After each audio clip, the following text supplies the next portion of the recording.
here, as always, with one and only Josh Olsowich. Hey, Josh. Mr. Brian, How you how are doing? you? I'm good. Good. I'm happy to be with you today. You're already charts pulled up, ready to go. I got my best podcast hoodie on. Only the best for the Ledgercast It's family, getting to hoodie season, depending on what part of the country you're in. for sure. My dear Alabama, I mean, this is the weather that you live here for. Like, most of the year is incredibly humid, but September, October, November, that's when it's the good stuff. But people didn't come on this podcast to hear about the weather. They came to hear about head and shoulders. We always start with the weather. I know, it's like a podcast faux pas, but we do it anyway. It's the human experience. There's a head and shoulders on like every market on all time frames. Like you can't not see it. ETH, Bitcoin, S&P, Qs, any risk market. We'll put it like that. Any risk market looks very, very toppy still to me. What are your thoughts on, as we enter our 37th week as macro LARPing traders? Yeah, well, this continues to tell a story, right? Dollar legitimately been up only on a weekly basis for more than 2 months. Jeff, hold on. Jeff in the chat said, Jeff, were you listening pre-show? We were just discussing the accelerated aging of Brian in the pre-show. I feel like the bear market is hitting me in every possible way right now. Sorry, continue. Yeah, I'm going to be very gray and old and wrinkly if I make it through another cycle. Anyway, the Dixie is up. Yield. You know what I realized this week? Back to the Dixie for a sec. I realized that the Euro chart, Euro USD, is basically the Bitcoin chart. So if you're rooting for Bitcoin, you're basically rooting for the Euro chart, which I don't know how that's going to work out. It's not the team I want to be on right now. No, I agree. I don't know how that's going to work out for us because that Euro chart looks bad, quite awful. Yeah, that's bad. So I keep that in mind generally for people. If you see some good news or positive news in Euro land, which I think is rare these days, it should generally signal wellness for Bitcoin. Yeah. Well, it's mostly that dollar strength. It's just not. Yeah, it's all just the same thing, right? Yeah, exactly. We titled the show "Rate Pause" because rate hikes were paused. So this is the first time in quite some time that we've gone into FOMC with no change. The result of that was you start to see the 30-year kind of catching up to the 2-year, because they also said that they are planning on staying high for longer. So we're not going to do the thing where we just immediately start going into cuts. And so, yeah, it may not have the desired effect that people might expect by a rate pause. Well, at this point, holding rates at this level is restrictive eventually, right? It gets more and more restrictive as the lower interest rate debt like rolls into this new environment, Right. But I think it's better. Honestly, I agree with the Fed. Like, I think keeping it here and doing a wait and see type attitude makes more sense than keep raising and then panic cutting when the time comes. I think you have a potential to break a little less in this regard. I think they should have paused a while back and should have started way before they did. But nevertheless, the idea of pausing but not committing to a cut I think is reasonable. Well, the markets didn't get angry at pausing. The markets got angry because they hinted at 2 more hikes still. So if that actually happens, I don't think it will. Look, I'm a chaos agent. I say go all the way, right? Pedal to the metal, no half measures. If you want to kill inflation, go for it. You're going to kill the economy, but go for it. So yeah, let's do 2 more. Let's do one in November, one in February, whatever. I don't know. I think the consensus though is that like markets aren't going to last that long.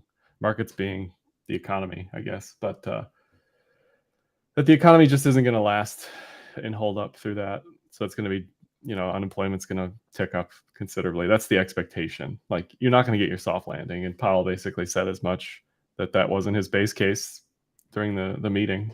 Yeah. So you got to keep that in mind when you're looking at risk markets like crypto and alts. Alts especially are just still obliterated, Getting clobbered. and continue to look terrible. 2-year looks like it wants more. The 3-month yields look like all the yields look like they want more. Yeah, they're all acting like it, especially if you take today out of the picture, which I'm not sure I'm going to read too much into what's happening on a Friday. Well, yesterday we had a negative 1.6% day on the S&P. And there were already legacy analysts coming out saying, "Oh man, Powell's going to have to cut this year." Like We went down 1%. It's been one day. You people are so soft, so pathetic. Pillsbury Doughboy over here asking for cuts after a down day. Give me a break. Yeah. Just absurd. The chart on the S&P does look like it has room for more downside. Like that Oh, looks for sure. like a pretty clean breakdown, but it doesn't. It's not in panic mode. It's just in. It's in the middle. It's in the chop zone. And 4,200 makes all the sense in the world based on some basic technical analysis. Look at the 200-day moving average. All this is just mean reversion. You have people panicking that the number is going down instead of up, and they're pathetic. I mean, that's legacy for you. Even when you look at like non-technical analysis, if we were in price discovery for the stock market right now, it would not make sense. It just does not make sense relative to the economy. But Ledger, prices in the forward future. It doesn't look at what's happening now. Sure. We're not going to get a recession. We're going to get a huge GDP print, man. Forward future looks like we got another year or two of grinding, like grinding economically, trying to figure out this balance of wage inflation, commodities inflation, cost of goods. Like there's a balance that has to exist there. Life is more expensive for people. Their homes are more expensive, and their business loans are more expensive. Their wages are up, but they're not caught up to that. And so it needs to the economy needs to figure itself out. It needs to find its Zen zone. I agree. That could take time. But that's not the S&P. The S&P is 8 companies, right? Who have billions of dollars, don't need to borrow, don't need debt at this interest level. But now the problem, I think, like Apple especially, I don't expect their new phone to like sell like gangbusters, because the economy is. It's one of the easiest things to not upgrade. Right. Well, that as well. But USB-C, right? Welcome to the 21st century, everybody. I'm expecting those numbers to be soft. The Nvidia story seems to be softening, even though it's hard to really know what's going on there. Yeah, there's still lots of demand for those GPUs, but yeah. But I guess the point is, like, if those, who cares about the rest of the S&P, the 493, right? It's all about the top 7 right now, and if those are weak, which they are, just in the charts, the markets are going to turn lower because you're not getting any help from the other 493. All right, I want some of what Andre is drinking in the chat. I'm just gonna plop this onto the show. Here we go, Andre. This is your moment. If the Fed waits another year to lower rates, then the BTC halvening, the presidential election, and lower interest rates are all going to be happening at the same time as we go into the next bull run. Space exclamation point, which is another way of saying triple exclamation point. When you put that space in front. Andre, I'm with you. I hope you're right. I think people believe that if they cut, then that will be bullish, but they won't cut until things look terrible. So if they're cutting, then we have a different problem, right? We have a recession if they're cutting, right? Like it's over if they're cutting. We just have to dodge a recession. Just have to dodge a recession around, having whatever, And then there's this other school of thought, which kind of what Andre is hinting at, like maybe the halving doesn't matter. Maybe it's just a coincidence that we've been in these 4-year business cycles and it's just lined up perfectly. You know, I've seen that narrative growing recently, which is surprising to me, but Yeah. it makes sense. Like, look, if you look at the data and you just don't pay attention to halving, I agree. But I think the halving brings eyeballs. It brings people understanding the asset a little differently because they're like, oh, wait, what do you mean? You know, the supply is going to be cut in half or whatever, the daily emissions. Anyway. And meanwhile, Bitcoin and ETH both basically at their 200-week moving average. This was okay. So the tweet you have up. This was my this was my engagement bait last night, just to see if anybody was paying attention. It's comparing the 200-week and the 200-day moving averages on Bitcoin. The last time converging.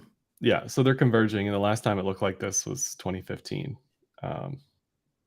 For a bull cross. It technically didn't cross bearish in 2015, but I just want to highlight though, Josh.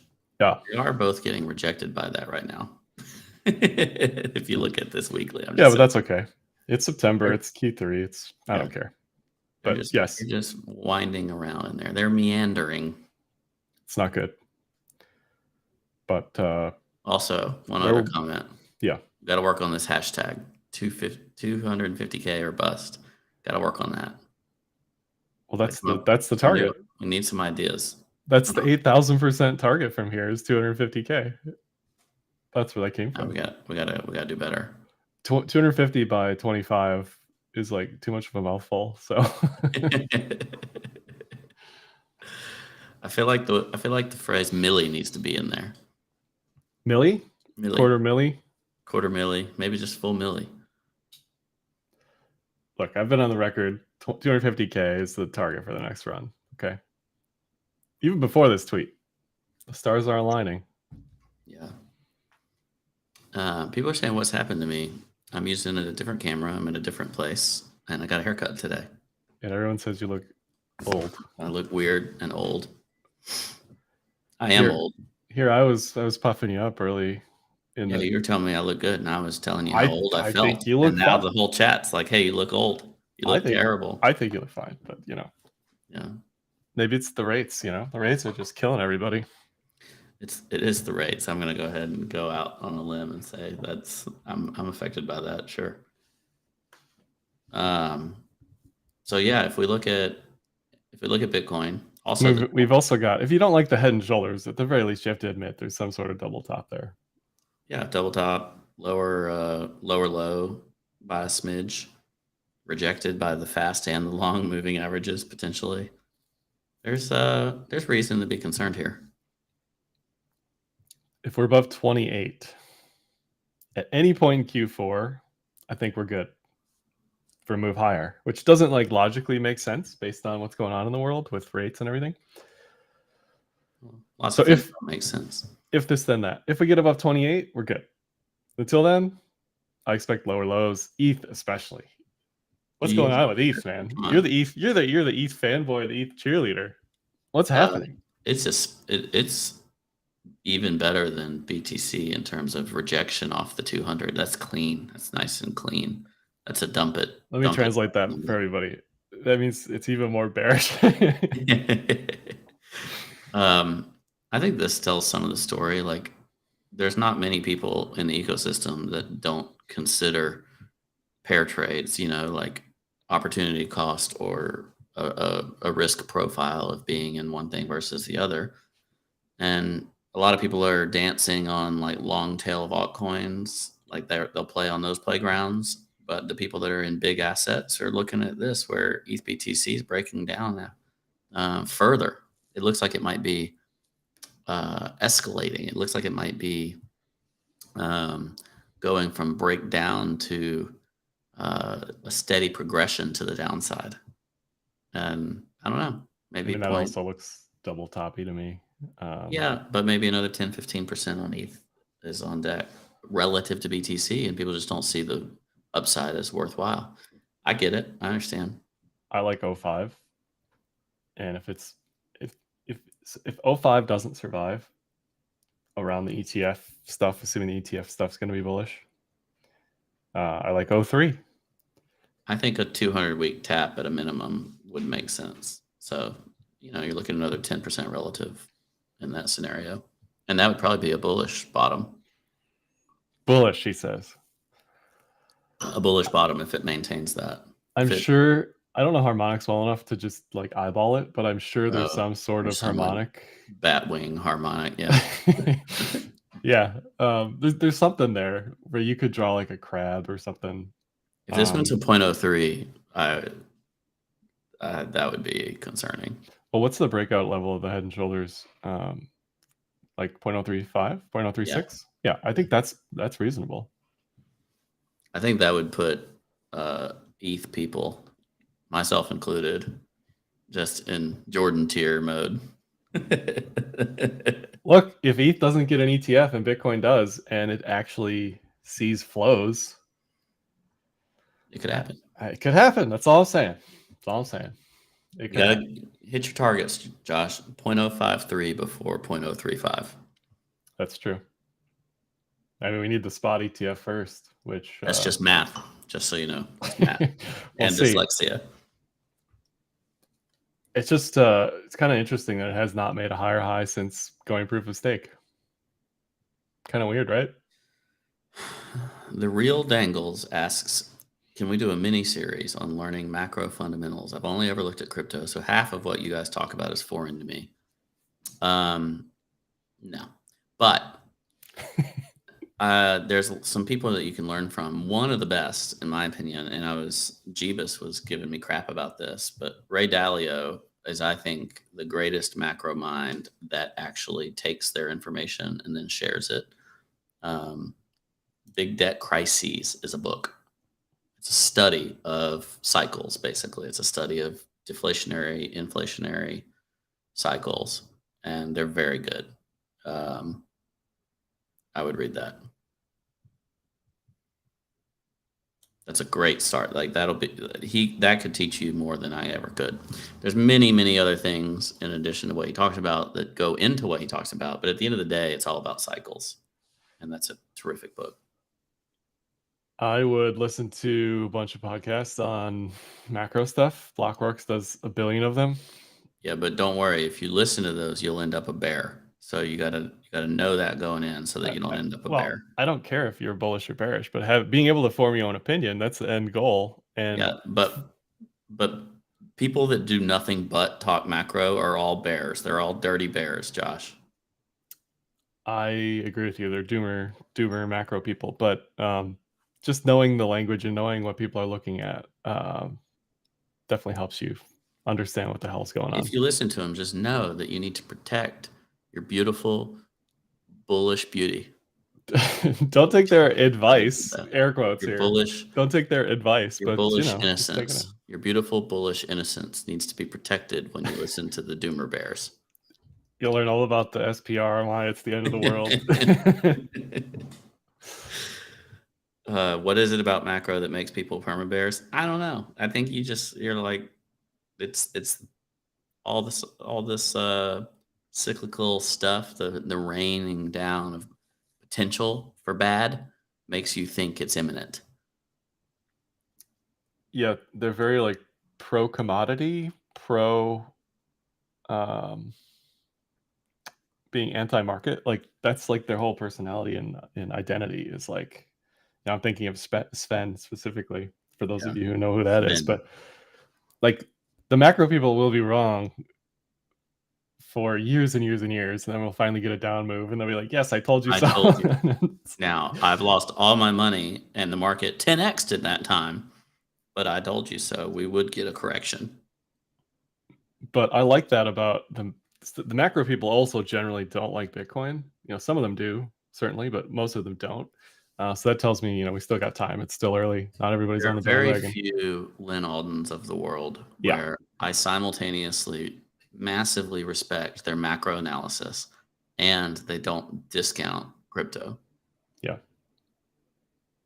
She does discount everything but Bitcoin, but I'll forgive her for that because she's already really good at two things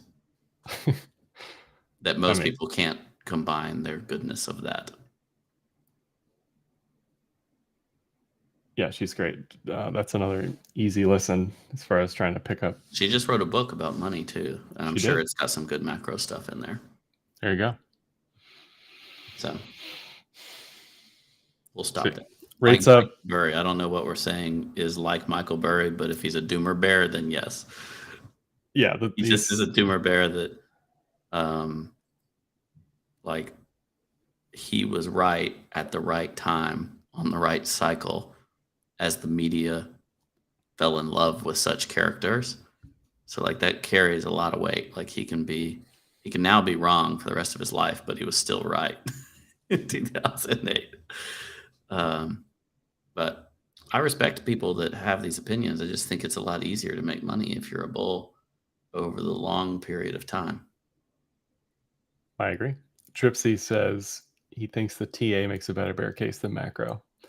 I agree. I pay attention to the macro because it's kind of interesting, and having the ability to discuss it is powerful. But if all I did was pay attention to the TA, then I'd be fine, you know? Yeah. If you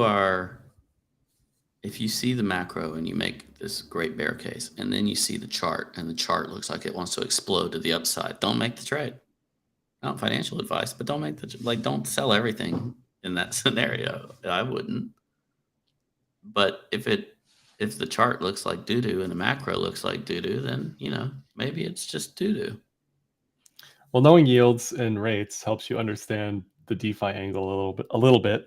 Knowing risk premium helps you understand, like, if I'm not getting paid an insane amount in DeFi right now, it's just not worth participating, you know? Yeah. Well, there's also this. Yeah. Assuming a risk-free rate in US government bonds, treasuries, whatever, you're not getting paid that differential in DeFi. Typically, you are seeking yield growth balance, right? There's some combination, or you're looking for either or, but there's a balance of yield and growth. If your available yield today is high, so let's say you can earn 5% in a money market or something like that, then 2 years ago you could only earn 1%, then your need for growth is even higher to make up for your annualized compounding year-on-year returns. Because when you're seeking growth, you're compounding that growth to make up for the lack of yield. So when the yield is higher, you need even more growth. So people get less interested in the growth because the growth needs to be so severe to replace easy yield that's available today. So that's why risk assets that focus on growth look less attractive when yield is high. That's a general concept that can be useful. I always like to think about the extremes. So they used to say, Tina, there is nothing else when you're talking about like allocating capital. So if there was no yield before, you get all this like crazy VC shit and altcoins and NFTs because it's growth at all cost. Because that's it. That's the whole game, right? Now that there's a balance, it'd be much harder to create something like FTX in this environment where you can get a yield, you know? Yeah. There is demand for return on those dollars. That's not just growth. That's not just bring it back to me more valuable. Did you hear that NFT story? The NFTs are 95% worthless thing. Yeah. Yeah, I thought it was funny. On that? Yeah, there's some really good replies from NFT people that I thought were worthy. I retweeted one of them. I don't remember whose it was. I think it was the punk person that works, that does the streams all the time. The pink-haired punk. Most of them always have been worthless, is what they mentioned. And I think that they're doing a classic throw the baby out with the bathwater thing. Like the speculation on JPEGs was always going to pop. The underlying technology does have inherent value. It's just who's going to win from that. Like, will all the current market participants, collections, companies, whatever, will they all go away? And then somebody will rise from the ashes and win the technology emergence game where the underlying technology can be taken advantage of to create real business value. I think that's what will happen, but which of us will be there to survive it? And then some stuff will get Lindy effects of art, digital art. There was product market fit. There is product market fit for that. But like, you can't just mint 10,000 pineapples and expect to make millions of dollars now when there's nothing else. Well, Yeah. if your denominator is infinity, then 95% are useless. Right. That's what I'm saying. Yeah. But if there is inherent value in what you're creating, and inherent value could be art appreciation, just like it is in other types of art, then to some degree it can be, that can still continue to exist. But every like second grader that paints pictures in their art class, their stuff is not valuable. That doesn't make art worth zero. I was just talking to somebody about this, that what we consider like highly revered and important art in today's society was definitely not always the case historically. Like Impressionism or whatever else, certain like waves of art that came through history. So it'll be interesting in like 50, 100 years if people look at CryptoKitties and CryptoPunks and are like, oh my God, and you see them like in the Louvre and stuff. I think that'd be very interesting. Or maybe they'll look at them as these were pioneers of digital art, and now look at how much digital art there is, and they're Right. worth millions. Some of them, not all. Like the third airplane that was ever in existence is probably not worth very much, but the first airplane probably is, from a pure like historical value perspective. Well, here's an interesting data point for you. I just saw that they're selling the Bob Ross Foundation, or whoever owns the paintings. So Bob Ross was this famous painter on public access, public broadcast television, for those unaware, in America. And he taught many people how to paint. Anyway, and he would always paint during his broadcasts. And they're looking to sell the first painting for 10 million. And this is just like, like the equivalent of like a retail painter. Like, he was very good. But he's just a guy on TV that teaches. Yeah, but he's just, But he had network effects of his audience he impacted other people. Right. You just an interesting it story. is, yeah, but I think it's a bit cocky to say like, okay, well, I know what's valuable in the art world. No, you know what's valuable to you. Like, what's valuable to others is up to the market. That's what the market decides. It's not the same as businesses. Art and business are not the same. You look at business, you can look at the risk of failure. You can look at the yield that the business generates. You can look at the durability of that business in good and bad times. You can look at stuff that shows up in a pro forma, and that allows you to analyze that business. And even still, there's ambiguity, because different businesses then trade in public markets at far different levels. And so, how are you going to then tell people what they should value art at? I agree.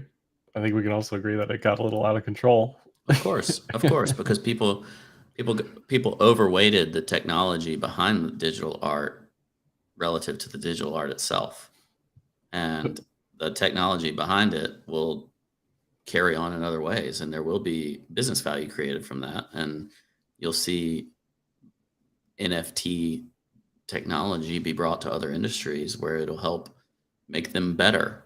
And art is just one industry that NFTs can support, but there will be others. That's the value add for NFTs. Yeah, I'm not going to disagree.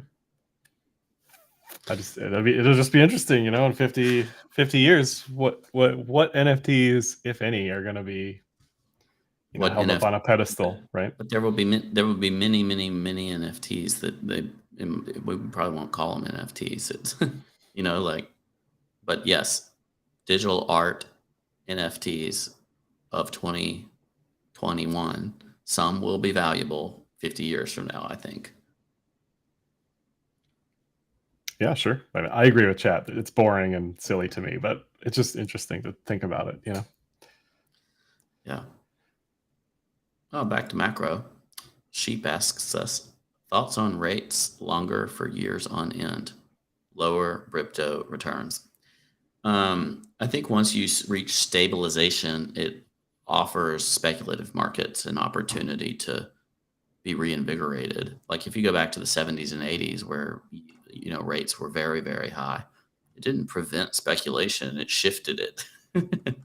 Like you have an impact on that, and then there's the ripple effects across markets, and you saw different things happen, right? Like different types of bubbles appear, but there's almost always some kind of bubble. Well, it's like a drug addict going to rehab. We've had no rates for 10 years, and there's going to be some interesting transition periods, Absolutely, but that doesn't mean that there aren't opportunities for investment bubbles. That's like one thing that we just perpetually love to create is investment bubbles that are a result of the underlying levers in terms of where do they show up. The rates duration question. There was an article from Nick Timmerouse of the Wall Street Journal yesterday talking about high rates forever. It's just funny, like the sentiment flips. We've gone from like guaranteed soft landing, which is the search for that is at an all-time high if you look at like Google Trends. And now we're talking about 4% plus rates forever, which is ludicrous. That's not going to happen. But this idea of inflation 3 to 5% ranging for a long time is likely, and that's going to keep rates higher, right? Yeah.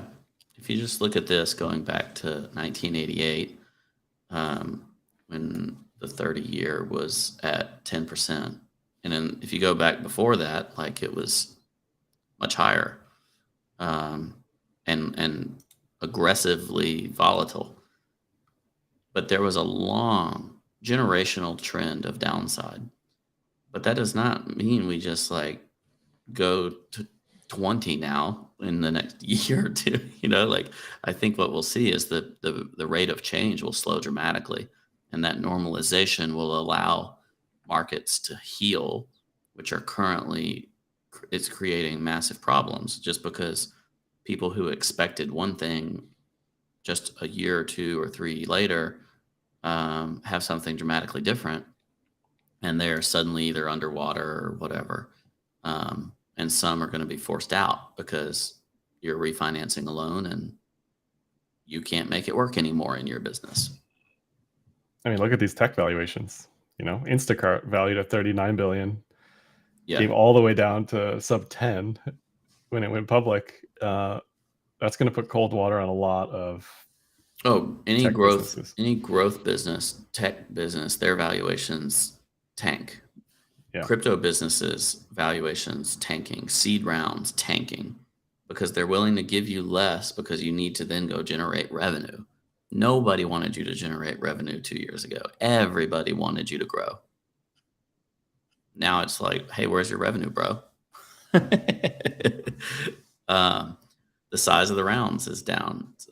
Fauna asked if it affects my businesses. Absolutely, it affects my startup. It affects other businesses that I'm interested in. The cost of financing is a major impact on your business and on your demand for what do you do with capital that's borrowed, whether that's VC, PE, small business loans. You have a yield that you have to provide on the capital that you borrow, and then you have to provide a return on that with either immediate payment or payment from a long time from now. If it's like if it's a credit card, you owe it every month, right? If it's a VC backing or something like that, you may not have to return it for 10 years, but they're expecting a return. It affects everything. That's why they say don't fight the Fed. Yeah. There So you go. that rate of change broke stuff. We just might not have seen all of the things that broke yet. What's that Pirates of the Caribbean quote? You best believe a nightmare is because you're in one. That's a good one. Didn't the other captain say that? Yeah.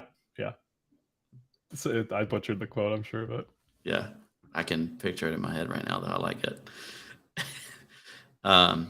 You know, that drop in rates also had a massive impact, right? Like that's what caused a lot of the bubbles that we saw. That's why everybody and their sisters in short-term rentals and everybody was in meme stocks and all this. Like, well, if you dial it back to pre-COVID, this has kind of like been forgotten in history at this point, but more people are discussing it now that we were actually headed for a recession pre-COVID, yes, and we dodged that. So we're because of just COVID. like we're putting off the inevitable. We kicked the can down the road where we stimulated increased money supply, and now it's an even more painful, like mean reversion to reality, and it's even harder to keep that like tamp that down. Yeah. One other concept, and this is now just the macro LARP show. So, okay. Talking about Chinese housing markets, there is this huge impact of like reshoring, right? So, if China's collapsing, which some people believe is happening, then it's even more impactful. But even without that, there is a lot of reshoring going on. And offshoring was very deflationary, meaning it was keeping prices low for Americans. Reshoring is inherently putting everything in more demand natively and raising prices, potentially raising wages as well. But things get more expensive. It can be inherently inflationary. And so your macro folks, like your Kathy, what was ARC people, Kathy Wood, yeah. Kathy Wood, they are essentially seeking, will AI or whatever else be deflationary enough on the economy to offset some of the inflationary pressures of things like onshoring? And they believe that it will, and that there'll be high valuations for tech because of stuff like AI. But what we see now is, reshoring and whatnot is going to make stuff more expensive. You're going to see inflation. I think we are very much in the throes of stagflation, and you and I have talked about this actually for a couple of years now, that we thought there was a stagflationary opportunity to come. That does not mean I've played it well, even though I've talked about stagflation for a long time. Like, it's hard because what you do have in that scenario is like you don't really have like big economic growth. You just have expenses going up. Economic slowdown with higher expenses can create stagflation. Yeah, there's kind of nowhere to run because just like the 70s, that was the stagflationary period, right?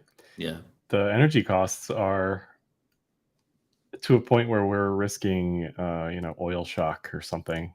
Yeah. Yeah. You can invest in like Houston real estate or something. I don't know. Houston, go back to the oil companies. I mean, they were kings in the 90s, 80s, and 90s. That was their tail end, right, of their dominance. I don't know. Robo-taxis will save markets from recession, says Q Intent. That's why, look, if it's unclear right now, or I think you're either like short and making money, or you are getting chopped up, or you're sitting in treasuries. I think that's the play, right? I still see people on Twitter talking about being max long Bitcoin here. I would love it if Bitcoin went to infinity, but I just don't think we're in that environment at the moment. I think the better tactical play is to I don't know. short-term treasuries and wait. Or your long energy, right? Yeah. Long energy is fine. I think treasuries might be like, um, I don't know if Trojan horse is the right analogy for it, but like there's a lot of money still being printed, like to service our debt. Like the Well, Fed is look at losing. TLT because you've been on the 30-year. Yeah. TLT keeps breaking down, and TLT is the long bond ETF. So much like the SVB problem, if you hold this to maturity for 20, 30 years, it's fine. But if you need to sell or decide to sell, you're You're down wrecked. significantly. Yeah. Still people piling into TLT. I wouldn't buy like the longer duration stuff here. I just don't think there's a need. Yeah. Because you get great yield on the short duration. Right. But that's people saying like long term, I think these really suck, even though the rates are high. Like the rates are not good enough for long term effects. Exactly. But the rates are great as long as I can just keep picking this up in front of me every 30 days. Exactly. And so maybe the Bitcoin ends up solving something on the tail end of that, right? Like there over time, there's less trust in the government's capacity to pay these bills, like shutdown type stuff. Apparently, there's shutdown talk right now. Oh yeah, Like, we're due for one on October 1st. yeah. So should that happen, then you start to lose this trust in the government's capacity to pay those bills. And right now, they're just running up the credit card, right? Like, Well, I'm going to steal this from Lynn Alden. They're never going to not pay. They'll never default. but They then will soft default by printing more money, right? exactly. And that's where we win. That's where Bitcoin wins. Right. Yeah. That's what I was getting at. Yeah. So people saying, I don't see the case for Bitcoin. The case for Bitcoin is the end game of this high yield rate environment where the Fed is building their own losses up. And in order to pay them, they'll have to devalue. Right. And we're just lucky in the US that we're the world reserve currency and everybody likes our treasuries and whatever else. That may eventually there'll end. be a massive devaluation. Yeah. That may end after our lifetime, but it's not looking great in the moment, And in that devaluation, your rates go down massively. Money gets easier, but people are like terrified because they need store value or whatever, and that's when your gold and Bitcoin and Ethereum, whichever your store value is of choice, like will do very, very well. That's like the macro doomer mindset, though. Yeah. But yeah, ETH not holding up. Are there any ETH bulls? I know people keep asking about Solana, but I'm an ETH bull. What do any of these layer 1 chains have going for them? Like ETH is barely surviving here. It's treading water. But these other layer 1s, AVAX, Polkadot, Atom, Yeah. I don't know.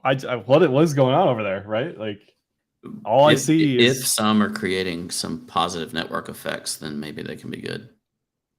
But all I see I think that's is an opportunity for Solana. I think a lot of like the technology or whatever, Atom has always had great technology. That doesn't mean it's a great coin. It doesn't have network effects. It doesn't have good inflation schedule, to my knowledge. I don't really know. Well, that's what I was going to say. All I see in all these coins is just emission, inflation, unlocks. And there's nobody here to pick up the other side of that equation. So it goes lower. That's just what happens. This is what makes me an ETH bull, and it makes me very intrigued by Solana network effects and in ETH's case, network effects combined with monetary schedule. So, well, everyone's still trying to be right now. Right. I know what you mean. Long-term fundamental. I get it. All the alt layer 1s have always tried to be a better ETH, yet they've kind of failed to capture the user base. Everybody has a version of an EVM to try to hitch on to the ETH bandwagon. But having an EVM just makes ETH stronger. Exactly. So they're not doing anything. They don't have a singular identity that makes them, strong. It's just like, oh, let's tag onto this user base, get their developers, whatever else, right? Hey, Curve is up 10% today. I don't know why, but it's off of the 40-cent mark, which is where all those people OTC'd. I'm just saying. There's always a market somewhere, Josh. Well, the markets are so illiquid. Oh 5-10% on any given This could day be on like anything. It's Justin Sun could have done this out of a single hot he, wallet. he could have sneezed and it curve went up 10%, you know? Yeah. Markets wise, I really don't have very much. Like I do think that the markets look a little dicey from a technical perspective. Like whether you're looking at the S&P or crypto or whatever. The same time, that's the other like, question. Like we're is talking this going about to blow the top off on the Dixie? I don't know. we're talking about rates and yield. The other thought in my mind is like if legacy is collapsing, we can't have this assumption that crypto is going to survive that, right? No, like we're all in this together. Unfortunately, we're all in the Titanic. it'll die right alongside it, and then it'll be Yeah. the Phoenix. Yeah, Exactly. Is the Dixie? Is this the dollar milkshake, Josh? Is the Dixie milkshaking right now? Are we seeing the milkshake get mixed? Well, isn't Max Payne 110? I mean, is there any more annoying macro person than the Santiago person on Brent, whatever? Like, I love the guy's thoughts, but certain people are just super annoying. No, Anyway, Max. I'll show you Max Payne. I gotta go to the 3-month chart. I think Max Payne is 2 more hikes, Dixie to 110, and Bitcoin to 20K, ETH to 1K. I think that's Max Payne. Here's my Max Payne. 160. 160? That's like a monthly close or something over there in 1985. Get out of here. 160. 120 was my real target, but 160, when they're calling for 160, it can't get there. I mean, no one's called for 160 yet that I've seen, so. Just saying, it's been there before. How milkshake can you milkshake? That would be catastrophic. Yeah. Oh yeah. No, things are so bad if Dixie goes to 160. Yeah. Say goodnight to everything. 120 I could see, and that would be painful. I'm gonna take my drawings off. I'm not smart enough to know how we get to 160. This looks very bullish, right? I don't know about very bullish, but the lower time frames look bullish for sure. Of course, this is a quarterly chart. Like you'd have to be staring at this for years to see it do the thing. Yeah. I think what Bitcoin needs to see in order to be successful long term is to decouple from the DXY. I don't think it's possible, but I think that's what we need to see. Do you have any thoughts on the energy stuff? Not really. I mean, a lot of the commodities, olive oil, orange juice. I know you guys were talking about that in the chat. Yeah, uranium. Uranium is up oil. big. They're all I don't have any specific thoughts on it other than it looks good. Gold looks flat to me. Silver looks flat to me. I don't know. I don't have anything specific. Something else crypto-wise I'm looking at, though, is BNB at 210. That could be another catalyst for downside just across the board. If we get some closure on BNB, or if we get some information on what's going on there. Because it's kind of been like dripping stuff out every week. Some other terrible headline for Binance. Yeah. I'm looking at the market cap, not the price, but it doesn't matter. It looks real bad. It looks like it wants to elevate her down. Yeah, it does. The technicals don't look good. So, yeah. But yeah, the uranium or the commodity stuff, I don't really have anything to say. Oh, the 12 Asians said something about, can Europe get through the winter without it going to 160? I do think like the European winter energy risk thing is definitely a thing. I don't know what it'll mean, but like there's massive European energy headwinds that I'm not smart enough to know all the details, but yeah. We also never bottom on a Friday, so keep that in mind with the legacy stuff here. If we like bang the close or get angry, Monday is very unlikely to be positive as well. Yeah. Yeah, these charts just don't look don't look good. So Yeah. if crypto can hold on for dear life without collapsing here, that'd be a miracle. So far, so good, but we'll see. Yeah. Last question is, does this have kind of a M double top look? I would just, Josh can answer, but technically I think yes, looks like it. What do you think? Yeah, it's everything you don't want it to be. It's head and shoulders a couple times in there. It's M double top. It's an inverted cup and handle. Like there's all sorts of bad stuff. There's a daily edge to edge trade on the cloud. Nice. None of it's good. None of it is bullish. So let this stuff get angry. Let people freak out about rates being higher. Let the S&P go to 4,200 or lower. You know, really, ideally, what you're looking for is some like bearish exhaustion overreaction, right? Mm-hmm. Let Bitcoin break down or whatever. Let ETH break to 1,300. That I'm short ETH, so I'm talking my position, but yeah, just let it happen. You know, don't fight it. Don't fight the bear. That should have been our title. Don't fight the Sorry, bear. I said it ahead of time because I don't like having to change it afterwards. No, that's fine. That's fine. All right. Yeah, That's what nothing Josh's like take. treasuries, baby. I, for one, hope that these comments help bottom the market and we can have up only. I Well- yearn to return to a time when we never talked about yield, macro. Those were good days. Yeah. That's all I got. All right. We'll leave it there. Thanks for joining us. Appreciate everybody being here. And enjoy your fall. Today's the second day of fall. Have a great fall. Monuments crumble in the blink of an eye. The easy river has just run dry.